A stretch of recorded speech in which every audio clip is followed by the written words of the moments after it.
sense of female empowerment really drew me, and that the fact that I could kick some ass. Oh, it was just wonderful.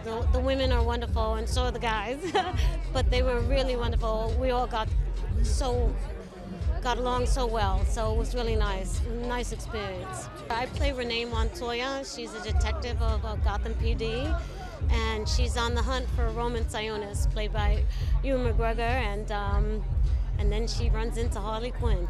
Some kick-ass fun. That's what they're gonna get. So it's gonna be really nice. She is